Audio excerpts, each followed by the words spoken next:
Buenas noches, otro miércoles para pensar y bueno, aquí solo. No es buen negocio co-conducir un programa de televisión con una senadora nacional porque bueno, gracias a Dios está trabajando, está allí en pleno debate sobre la ley bases, haciendo mucha fuerza, como ella misma ha dicho, para que se apruebe y se apruebe rápido esa ley porque la Argentina está esperando esta señal para que esto no sea solamente ajuste, sino que también sea reactivación. Ya llevamos muchos meses discutiendo esta ley y no vale la pena ya seguirle agregando peros, sino directamente darle las herramientas a Milei que está reclamando para que esto comience a arrancar. Por lo menos esa es la tesitura de Carmen y de todos los que estamos trabajando con ella. Bueno, les cuento, como ustedes saben, tuvimos aquí en Córdoba un invitado muy particular, la verdad que fue un lujo, digamos, que fue Federico Sturzenegger. Lo pudimos traer con Carmen y el equipo de Civilitas. Dio una conferencia muy buena allí en el Hotel Quinto Centenario. Después también fue a almorzar a la Bolsa de Comercio y después tuvo a la tarde una reunión con unos 40 jóvenes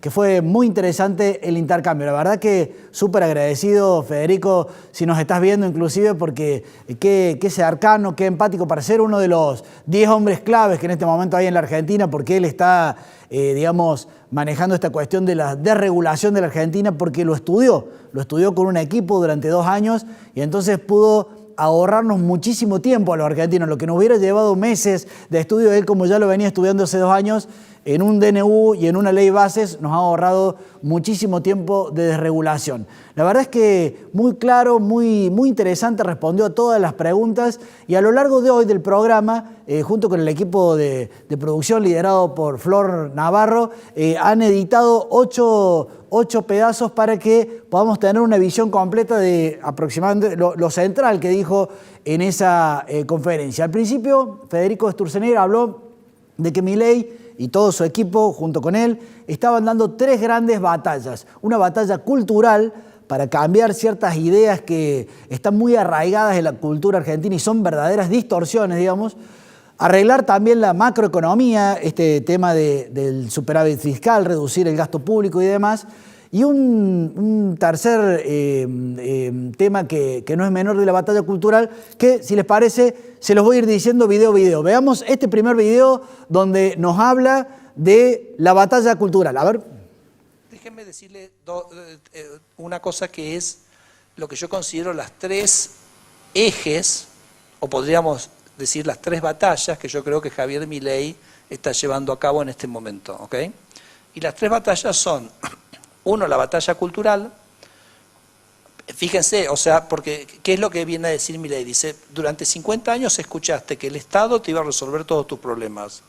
Y ahora viene Javier Milei y dice, no, el Estado es el motivo de tus problemas. Fíjense que es como justo lo opuesto al mensaje, ¿no? Entonces él está tratando de... en mi presentación hoy va a ser sobre eso, sobre lo cultural. Vamos, estas 8 verdades que son mentiras, es esas cosas como que Javier dice, bueno, vos pensabas que algo era verdad y te vengo a decir que es mentira, en algún sentido. ¿Okay? En este sentido hay que decir que yo, por lo menos al estar todo el día con Federico, ya me viene sucediendo en los últimos meses, es como que estoy insuflado de coraje, digamos. Algunas personas como yo, como Carmen, que durante muchos años dijimos verdades que no son políticamente correctas, nos tildaron de facho, de extremo y demás. Resulta que ahora, comparado con Milei, somos palomitas descalzas, para decirlo de alguna manera, porque Milei, y eso hay que reconocérselo como un mérito, ha llevado muy allá el debate político e ideológico y ha permitido que podamos decir lo que cada uno piensa y siente. Si nos respetamos y debatimos en libertad, realmente se puede dar ya no una batalla cultural, sino el intercambio de, che, vos estás pensando una cosa, pero yo estoy pensando otra, y no por eso me tenés que demonizar. No es que vengo a atentar contra la democracia, a comerme con papa frita a los pobres, no, estamos pensando distintas formas de cómo resolver los problemas del país. Así que en ese sentido, interesante. Vamos con la segunda gran batalla que está dando, según Federico Sturzenegger, el propio Milei, que es la macroeconomía. A ver.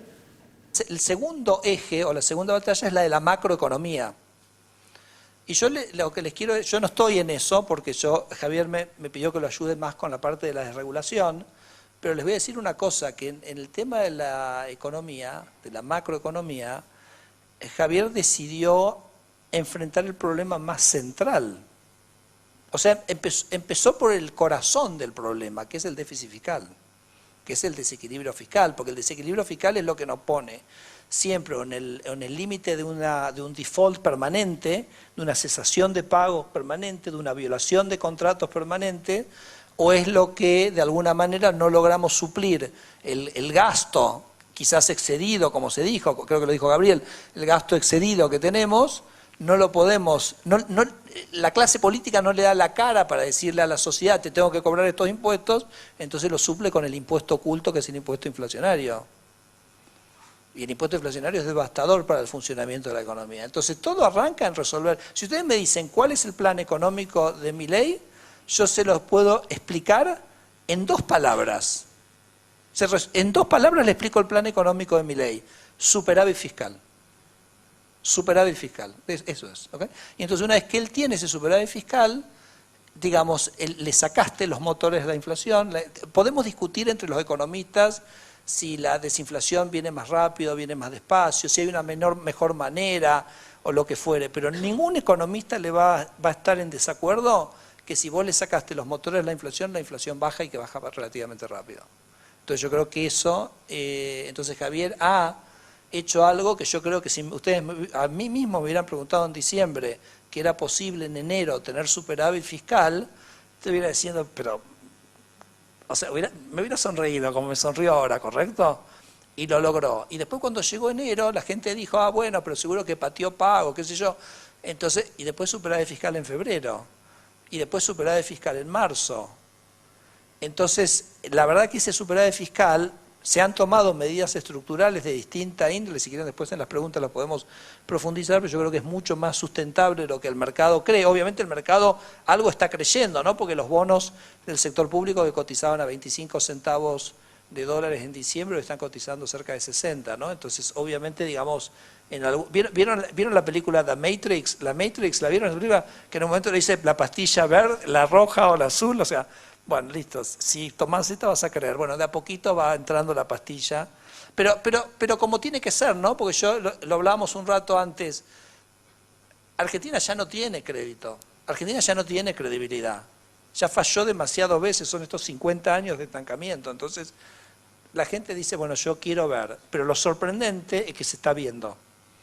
Entonces yo creo que ese superávit fiscal es el ancla y me permito, digamos, en función de la solidez de ese ancla que yo veo, decir, entonces la inflación va a caer, va a seguir cayendo. Me gustaría hasta decir como derrumbándose, porque la verdad que es muy acelerada la desinflación, y no tenemos nosotros experiencia en Argentina de una caída del riesgo país tan pronunciada como la que se está viendo sin que eso venga de la mano de una recuperación económica, porque ese riesgo país tan alto está indicando, digamos, que la gente no quiere invertir, no quiere gastar, es como que está temerosa de la economía. Cuando ese termómetro de la fiebre baja de 2.400 a 1.200, entonces esos miedos empiezan a disipar y eso se transforma en reactivación económica. Así que yo le diría, la macro me parece que, más allá de cómo cada uno de ustedes esté viviendo en este momento la foto, ¿no? Porque es diferente, hubo correcciones de precios relativos, entonces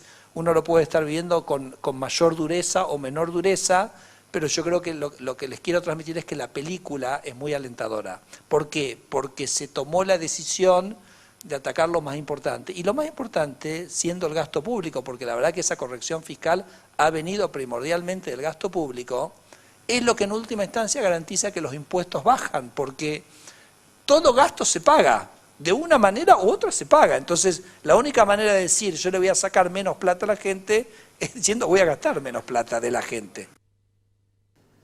Qué fantástico estar todavía vivo, digamos, con 52 años y que alguien esté diciendo esto y haya tanta gente apoyándolo. En Argentina es como que durante mucho tiempo decir eso era incorrecto y estábamos todos locos, digamos, que con nuestros impuestos se gastaba a piacere, digamos, se generaba la inflación y nadie, que haya un Massa que el año pasado se gastó 3 puntos del PIB para su campaña presidencial, o sea, estábamos locos. En cambio ahora que haya superávit fiscal, que haya reducción del gasto, esto es sano, esto es por supuesto muy doloroso, muy doloroso porque nos están aumentando los precios de las tarifas de los servicios, pero por acá empieza a verse la punta de un país ordenado. Bueno, les cuento que esa conferencia había empresarios, había intendentes, había también gente de la política, había muchos jóvenes, que eso nos alegró muchísimo, lleno, digamos, el auditorio de gente joven, inclusive hicieron preguntas bien punzantes, buenas, que respondió. Si ustedes quieren ver esta conferencia completa, en el canal de YouTube de Civilitas está completa y vale la pena verlo, no por partecitas como estamos mostrando ahora, sino completa. Bueno, la tercera batalla que según Federico está dando el propio Milei y con él el equipo y tal vez todos nosotros, es esta batalla contra la casta que mencionó en su momento, esta batalla contra la corporación política que nos anduvo diciendo, che, no, vamos a nombrar empleados en forma indiscriminada, vamos a poner impuestos en forma indiscriminada, además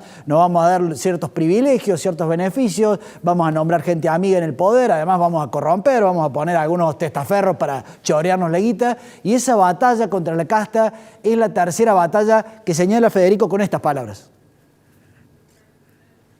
Y después, por supuesto, está digamos, el tercer plano, es la lucha contra este modelo de la casta.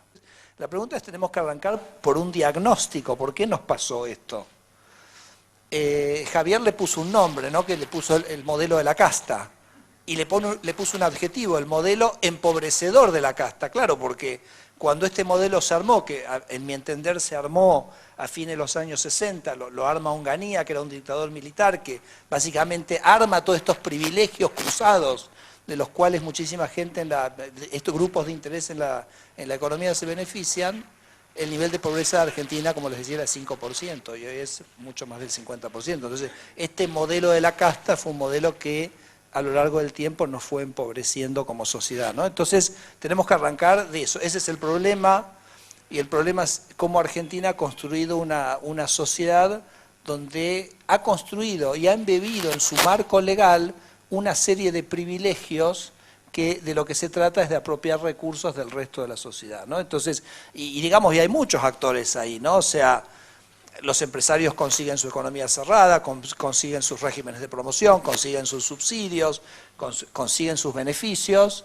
El sindicalismo también tiene sus beneficios porque tiene, digamos, una cosa que en ningún lugar del mundo lo entenderían, que es que los trabajadores no sindicalizados tienen que aportar al sindicato. Es solo en Argentina ocurre una cosa así. Entonces, bueno, tenemos todo ese sistema de la casta, al cual me parece que los argentinos de alguna manera dijeron basta.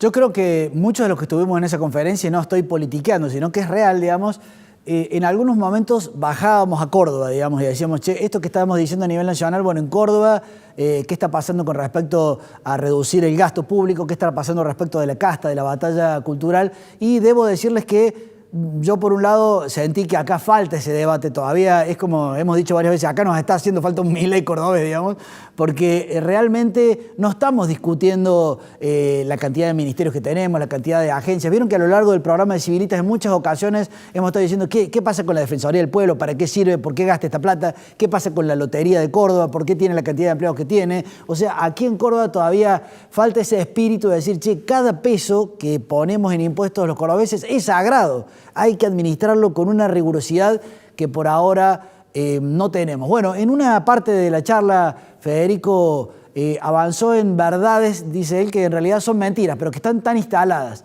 Una de las primeras verdades que son mentiras que señaló él es esto de que, por ejemplo, al reducir impuestos a las ganancias estamos aumentando los impuestos, o que a veces una supuesta reducción de impuestos en realidad no es tal. ¿Cuál es la verdadera reducción de impuestos? De esto nos habló Federico. 8 verdades que son mentira. O sea, les voy a decir 8 cosas que pensamos que son verdad y que voy a tratar de argumentar que son mentiras. La primera es decir, lo que dijo Massa.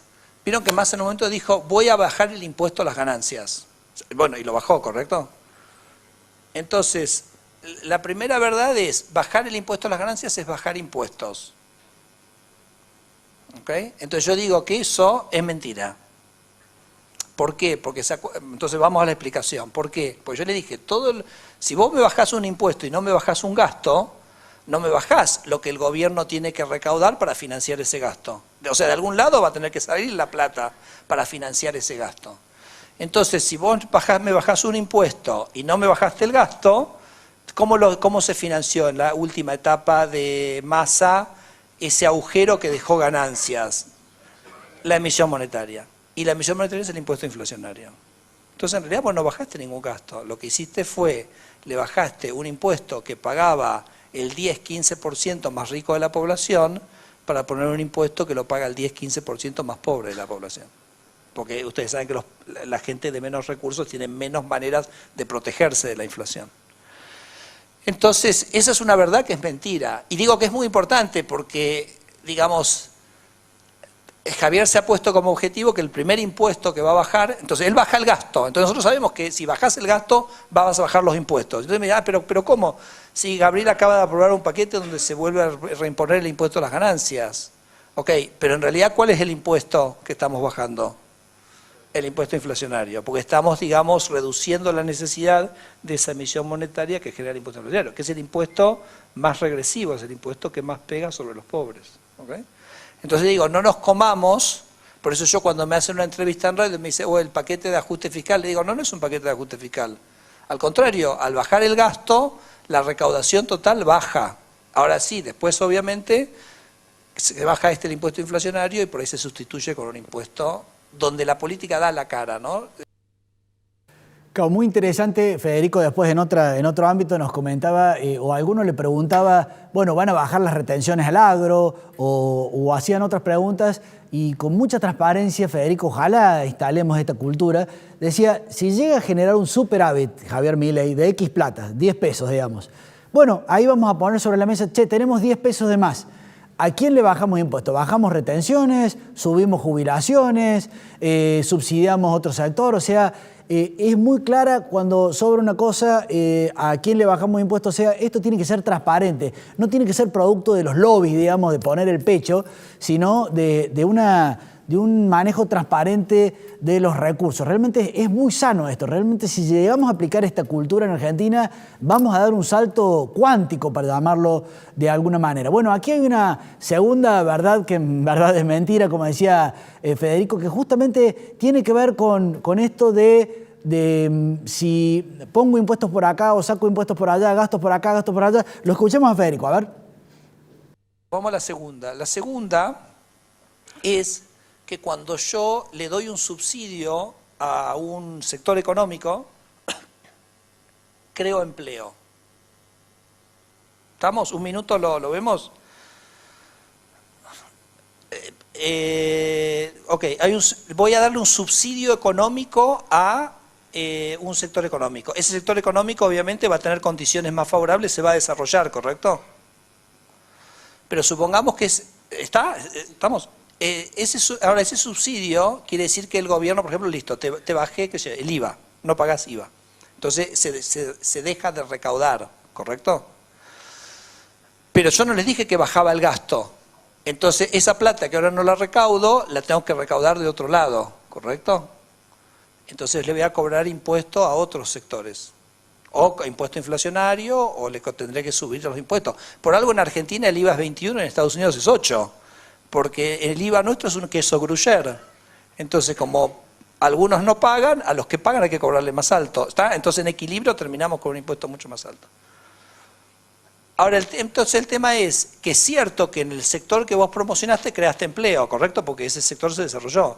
Pero los mayores impuestos que le cobraste al otro sector, ¿qué hizo? Hizo que haya menos impuestos.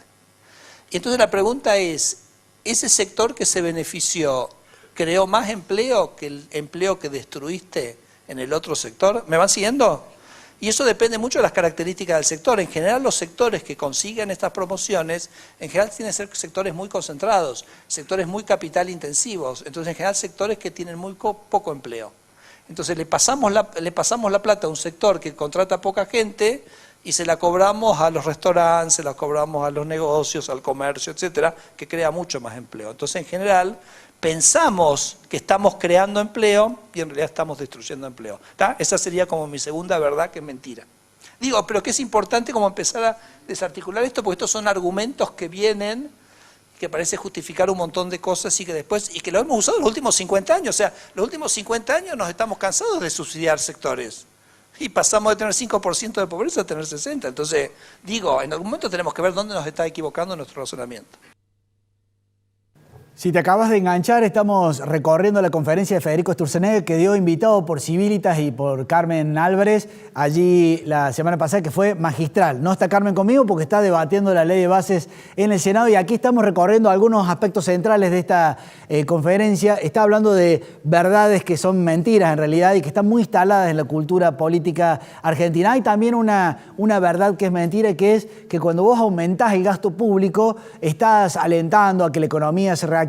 Y Federico Sturzenegger dice, no, ojo con eso porque eso es una trampa y en realidad lo que nos están haciendo es ponernos la soga al cuello. A ver cómo lo explica Federico.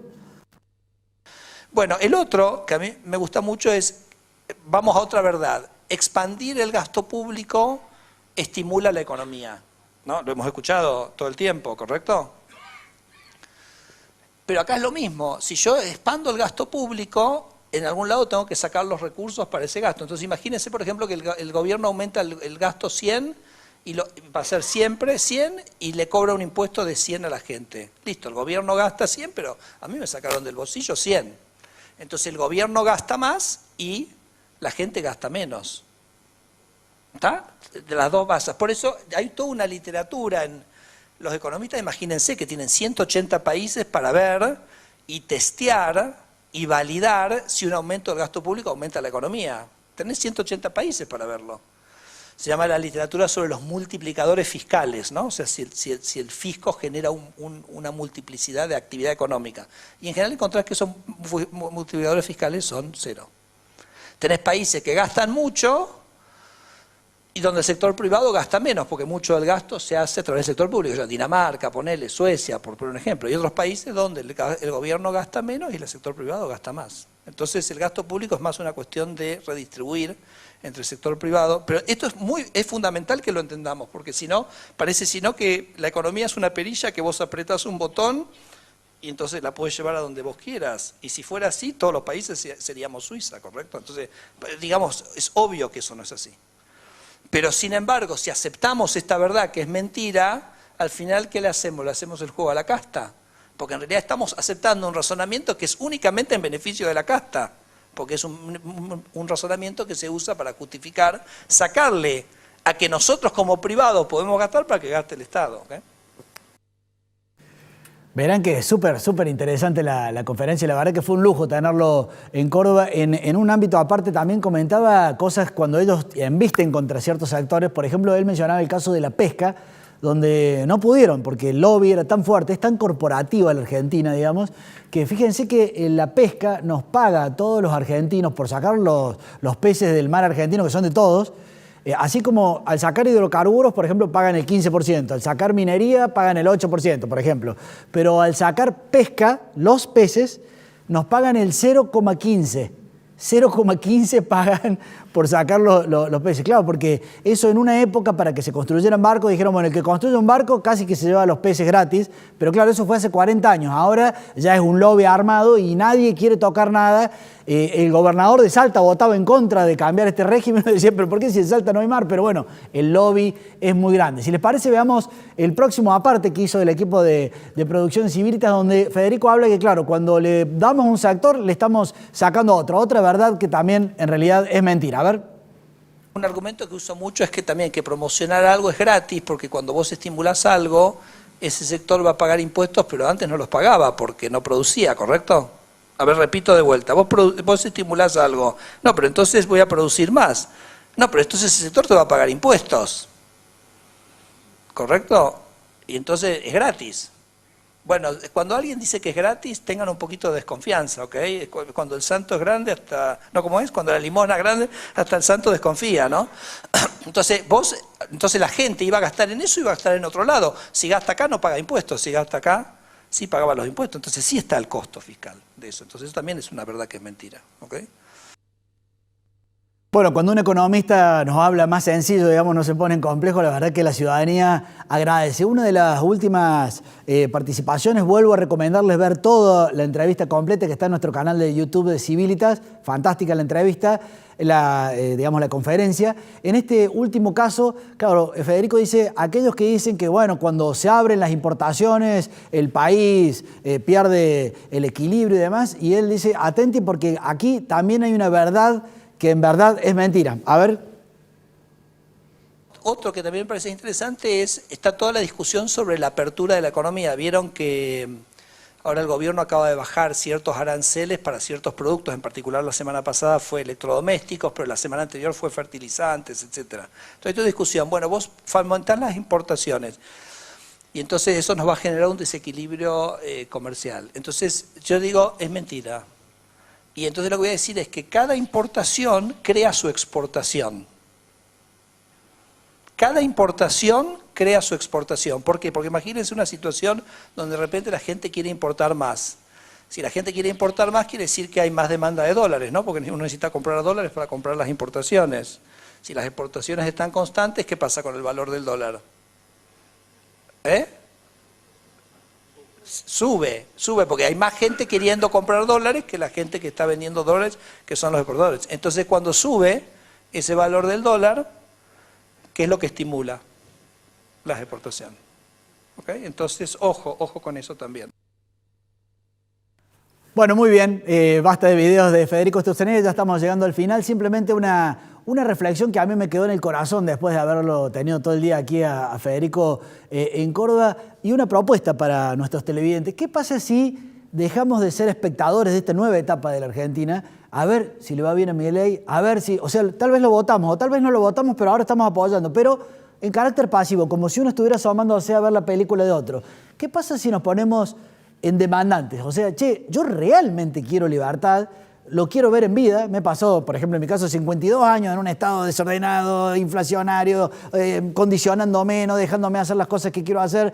¿Qué pasa si decimos ya no por Milei, si el éxito o el fracaso de Milei, sino por nosotros mismos? Che, quiero que aprueben esa ley y rápido, y quiero que reduzcan los privilegios de la casta, y quiero más transparencia, y quiero que me roben menos, y por eso quiero ver qué están gastando. O sea, ¿qué pasa si nos ponemos verdaderamente en demandantes, en ciudadanos, en dueños de casa? Esa plata es nuestra, y empezamos a soplarle, digamos, en las espaldas, digamos, a los políticos, diciéndole, a ver, contame bien qué vas a hacer, cómo lo vas a hacer, porque estás manejando mi plata. La plata que con mucho sacrificio estoy sacando. O sea, no estoy pudiendo ir con mis hijos, no estoy pudiendo mandar a mi hijo a un mejor colegio, no estoy pudiendo hacer que haga deporte porque te estoy pagando impuestos y servicios. Entonces, ojo con esa guita, no la podés despilfarrar, no te podés mandar a una secretaría, un ministerio, o un viajecito o algún negociado. Me parece que esa es la actitud que vale la pena, porque ahí ya no es que estamos en el brete de si apoyarlo a Milei o no. Creo que a algunos todavía... Y Milei les parece un poco mucho, un poco excesivo, por qué está todo el día tuiteando, por qué embiste contra los periodistas, pero acá ya no es Milei, defendamos la causa es la libertad de los argentinos como una nueva fórmula para sacar este país. Recuerden que en una época el Estado nos costaba el 24-25%, y en los últimos 15 años ahora nos cuesta el 50%. Como dijo Carmen, y con esto cierro, cada vez que compramos un agua en el supermercado, pagamos 2.